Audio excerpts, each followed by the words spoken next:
Today we're going to talk about grays or browns and which one will withstand design trends.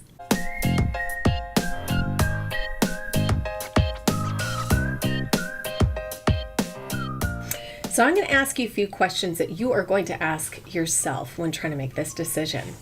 First, do I like warm tones or cool tones? Question number 2, do I want to stay on trend with design? Or in other words, will I change my decor often or with the seasons? The next question would be, what colors do I currently have in my home? And the last question is, do I like a colorful space or more monotone? So let's go back to the first one. Do I like warm tones or cool tones? So warm tones, we're talking the browns, oranges, yellows, reds, burgundies. Think fall. Cool tones is going to be things like gray or blues or pinks, purples. The next question, do I want to stay on trend with design? Are you the kind of person who sets your decor and you never change it, or you're totally comfortable keeping the same decor for 10 years? Or are you the kind of person that really gets bored and you want to be able to maybe switch it out with the season? So say for spring and maybe summer, and then you've got the holidays. If you think that you're going to change your decor often, then neutral walls is a really great idea, because then you can change up your color just in your accessories. The next question is, what colors do I currently have in my home? That is always something that when I talk to people about making the most of their budget, I ask them to take a look at what colors do you already gravitate toward, and let's try to work with what you have. Next question is, do I like a colorful space or more monotone? If I were going to advise a client who really wants a colorful space, if you're going to put color on your walls, then you really are limited on what you can do in the rest of the room.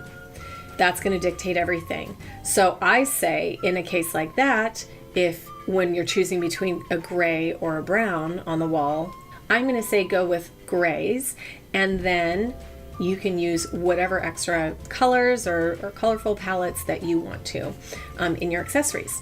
So an alternative to having to pick between the two, if this is something that's a really tough thing for you to decide on and you're really just still not sure, let's go straight down the middle with grayish.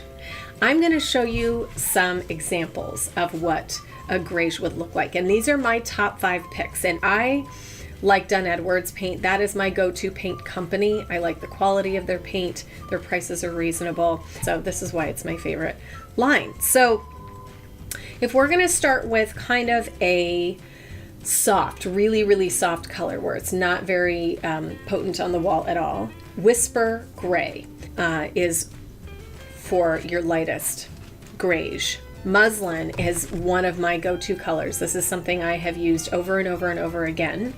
Another one is Miner's Dust, another one I have used many times.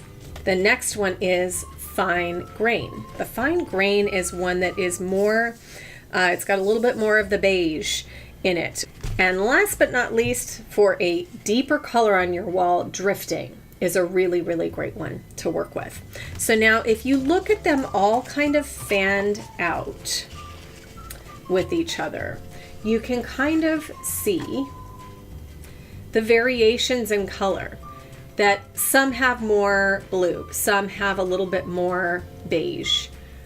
The beauty of a grayish is that it allows you really to do anything in that room. You can switch it up, because who wants to paint your walls every couple of years? I know I don't.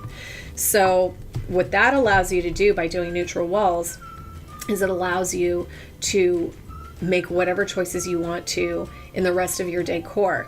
So when deciding on grays or browns in your color palette aside from your walls, right now my first choice is always a gray, maybe a grayish, but whenever you go into brown tones, you're going to start to look dated. It's just out of style.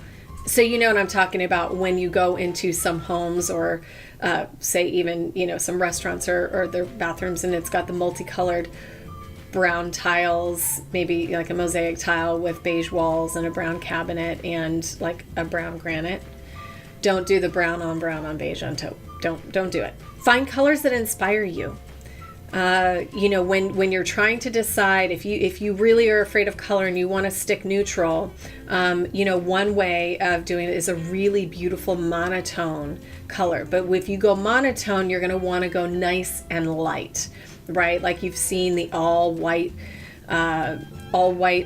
living rooms or bedrooms, or variant colors of gray, and you want to have the base of your room be light, bright, and airy if you're going to do a monotone. It's not to say that you can't do a very saturated, deep, kind of jewel toned color in your room as sort of a monotone, the same wall color with curtains and maybe the same colored sofa. And you can definitely pull that off, but that is that's something you probably want to pull a designer in to help you out with, because that one's a more difficult one to do. So that's it for this video. I hope that helped. Please be sure to tune in to my other videos. I have lots of things to teach. And don't forget to check out MarilynTaylor.com. Have a great day.